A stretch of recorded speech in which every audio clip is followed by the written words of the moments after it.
Hello everyone, welcome to my 2024 planner video. In this video, I'm going to be doing a flip through of my planner slash journal and also talking about how I use my planner.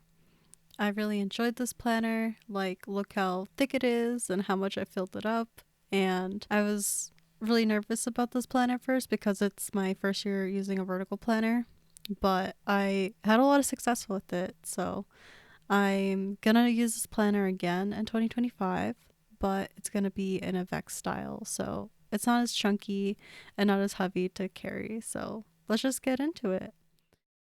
One of the main goals I had with this planner was to help me focus on my goals, and I had that posted in the very beginning, in the very front.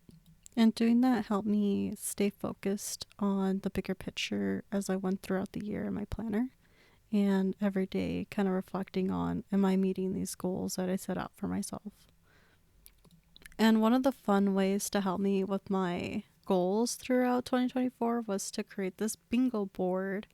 And it was a lot of fun because I had listed out all these things I wanted to try and accomplish. And as you could see, I was able to cross off quite a lot of those things I wanted to do. And when it came to the end of the year, I got to see wow, I did a lot more than I expected.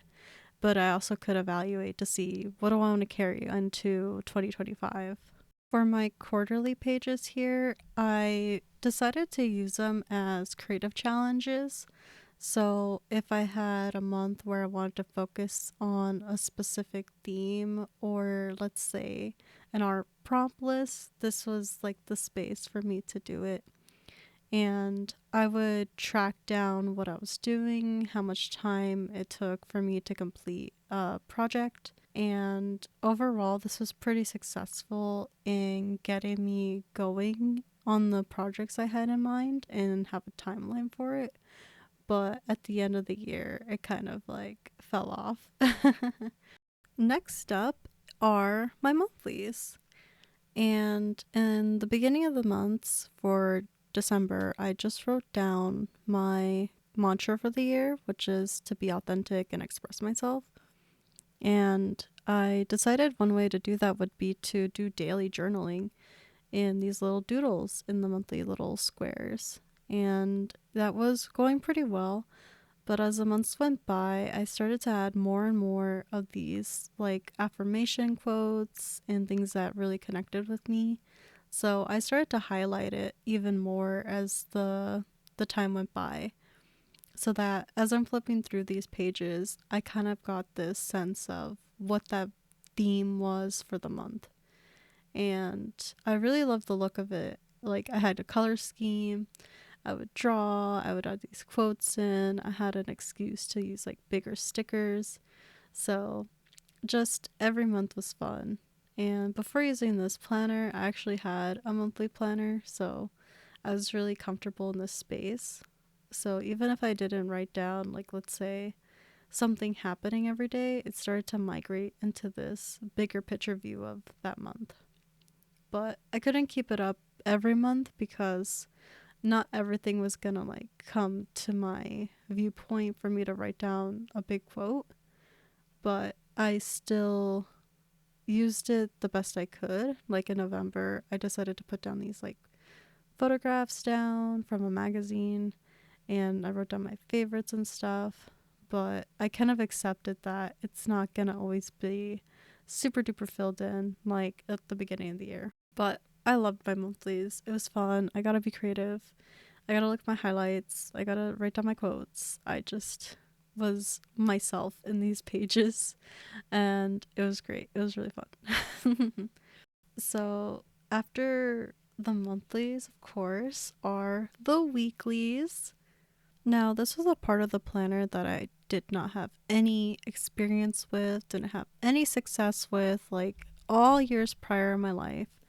I felt like vertical planning with the time and everything was just too much of a box I was fitting in, that I didn't see what benefit it would do for me.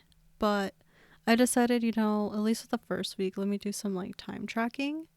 And oh my god, did I love time tracking.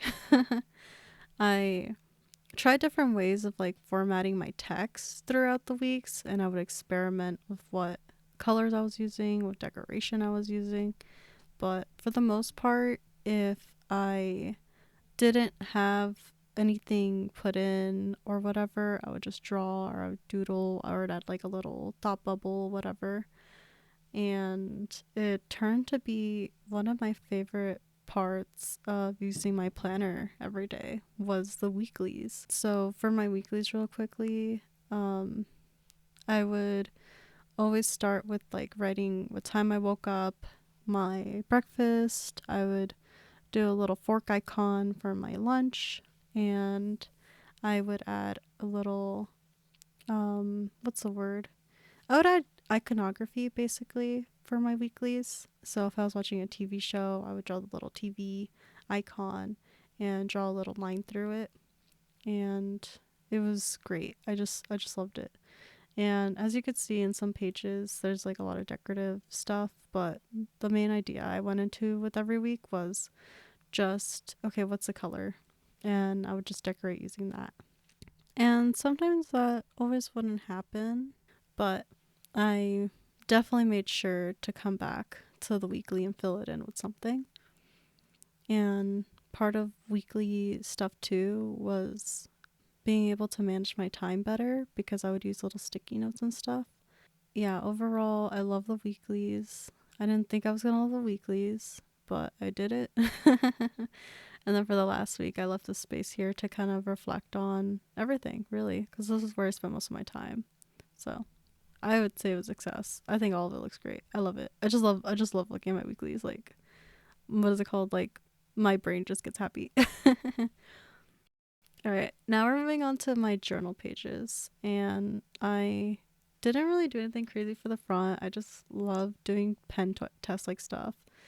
But I had this space, at least in the beginning, to kind of really focus myself on like what did I want to imagine for these pages. Like in my head, I was gonna use the journaling pages more to do like my daily to-dos. So having all my tasks like laid out every day, and the other half of my pages be used for my thoughts and reflections in life, whatever. I like my diary entries basically, my yapping space. But that did not work. This planner was just a little bit too big for just my task list, so I focused more on the journaling. I want to highlight this page here because this is like where I started my journaling journey. I have journaled before a lot, but as you could see, my style of journaling is text based. I just write, and think. But when I do my note taking for myself, I do a lot of drawing. So I was figuring maybe I could incorporate either more drawing or mind maps or colors at least into my journaling pages. And I tried a lot of different things. I would like do bubble letters. I started to like paste stuff in. I didn't let what I focused on be limited to anything. And it was so much fun. Like, I didn't feel any pressure to fill up my pages. The only thing I felt pressure to do was to maybe be okay exploring different ideas and be okay like doing actual illustrations on the pages and not worrying about it buckling and stuff, and use up all my stickers. So on this page, I'm kind of highlighting the daily drawings I miss doing in my monthly. So I decided like let's just move it over to the journaling pages, and that was great. And then for this page here, it's basically like a mind map of like art styles I really like, and I would always go back to these pages to see like this is what I like and it's all mapped out. Do I want to move in this direction today or do I want to move in this other direction today? So having things like that in my journal helped me with my creativity. And here I'm focusing a little bit on like playlists. So every month I would make playlists, and if I ever had notes about things I was watching, I would just put it in there. And I would fluctuate the formatting of like everything. I would always experiment basically. And that was kind of like the main motivator for the journal part, was to experiment and see like what worked for me, what style I liked, until I finally kind of came across things that worked for me, basically. Yeah, but I don't know. It's like my journal is my sketchbook, my journal is my diary, my journal is my notebook where I'm taking my notes. My journal is a place to reflect on the day to day, a place to yap about what I'm thinking about from time to time. Um, it's just, I don't know, I just got so connected to it. And a lot of people say your journal changes your life. And that's like a big thing to like admit. But for me in 2024, my journal really did change my life and connecting more to me, more to who I am and my thoughts and what do I like to look at and what am I grateful for? What are my, you know, what am I studying? Whatever. Like just so many things that as I go like looking at this video footage again, I'm just like, yeah, that's just me everywhere. That's just who I am everywhere. And I don't know. It's just so satisfying to see yourself reflected back through the year, through your journal. I don't know. It's crazy. I loved it. So, um, I'm just like, I loved it. And that was the end of the journaling for 2024. And then on this special page, I decided to let's do some 2025 predictions. We're not time travelers, we only live in the moment. So let's do a little time capsule of things that I was imagining. So this is going to be fun to look back on at the end of 2025 to see where the end of my 2024 self was thinking. And a lot of it has to do with like people being more authentic and stuff in 2025. And I hope that that's the case because I love people being creative and being expressive and stuff. So, but yeah, that's the end of my journal slash planner. I had so much fun in it. I was so creative in it and I was so myself in it. So I'm just looking towards 2025 and doing the same thing again, but even bigger and better, baby. So yeah.